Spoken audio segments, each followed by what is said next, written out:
Hi, I'm Dr. Michelle Snyder, the Symbologist. Today I will share with you secrets of the world of magic. Secrets like the origin of the magic wand. Ask yourself, what do you know about magic? Now, magic is defined in the Oxford Dictionary as the power of apparently influencing the course of events by using mysterious or supernatural forces. Now, I'm not a magician nor a witch. I am an expert in symbology.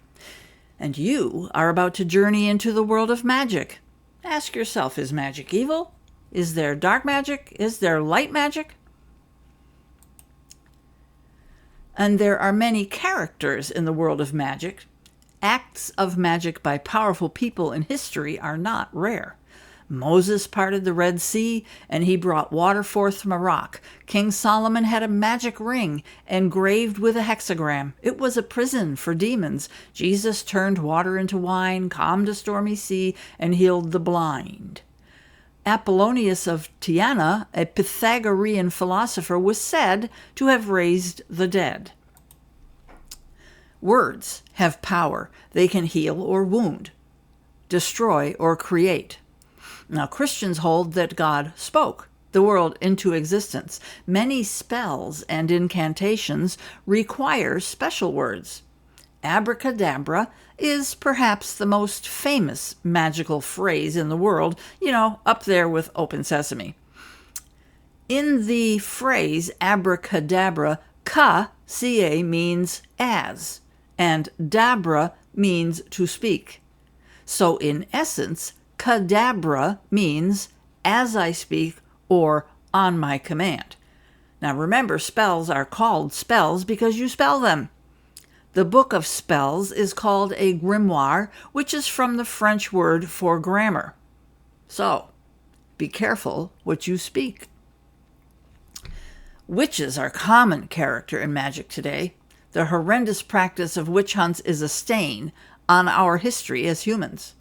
The fear of witches spread faster than the plague. Fear is contagious. Women who could read or heal with herbs or deliver babies were suspected to be witches. The witch hunt craze was politically fueled as a means to defeat enemies. Now, today there is a different perception of a witch. Wicca, Fairy, and Stagecraft again focus on harmony with nature, wellness, herbs and crystals. White magic, if you will, the natural healing arts. Shape is an important component in magic, and perhaps the most important one. Dr. Ensman said if a person was adept at sacred geometry and could arrange a space in absolute perfect proportions, they could affect physical reality. The golden mean is a big part of magic, alchemy, and ritual. What is considered beautiful is formed according to the golden mean. It's not opinion, it's math. The golden ratio or golden section is a mathematical equation, 1 to 1.618, and it manifests throughout nature.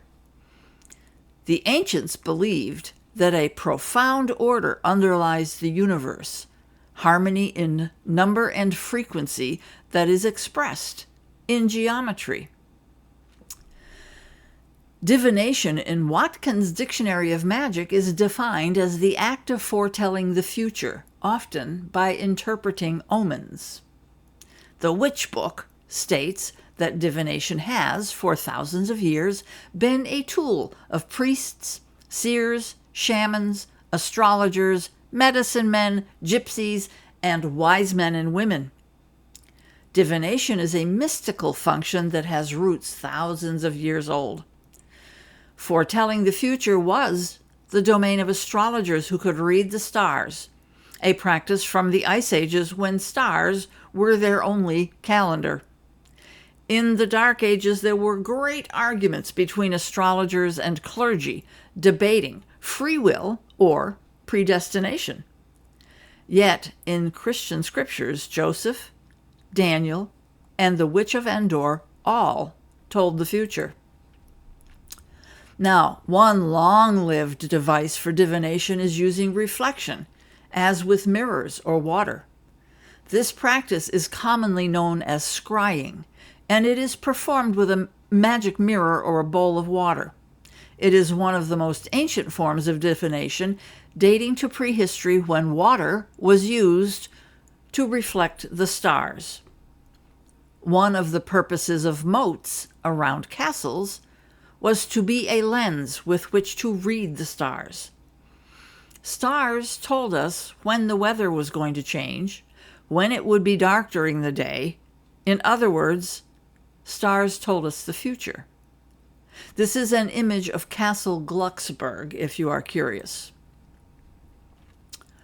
Color is and always has been important in magic.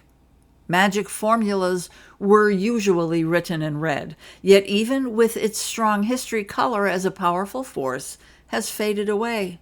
Humans were once mystical and penitent beings to whom color and God were one. This is rooted in the ancient knowledge that the sun brings life, and that the light of the sun is powerful color. Objects are central to mythology and magic. A crystal ball is a common fortune-telling object. A perfectly round, clear crystal is a wonder to behold. Now, glass is just not the same. Dr. Ensman, a world-class geologist, knew a secret that the greatest magicians likely knew. Crystal balls have tops, bottoms, fronts, and backs. All rocks do. Now, sitting with the ball in the correct position and your hands held over the top with fingers interlaced, you can feel heat. I have experienced this.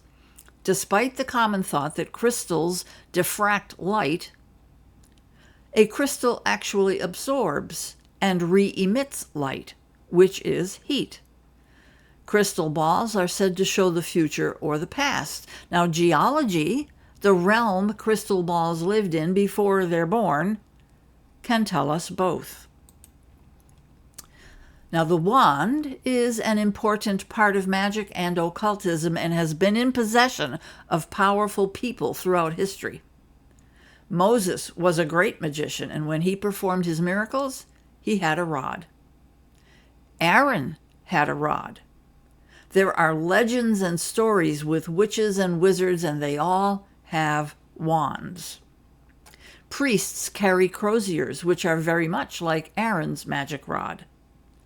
Dr. Ensman traces these devices back tens of thousands of years to the Asherah poles that were used to measure the movement of the stars. Many illustrations of wands have a star on the top.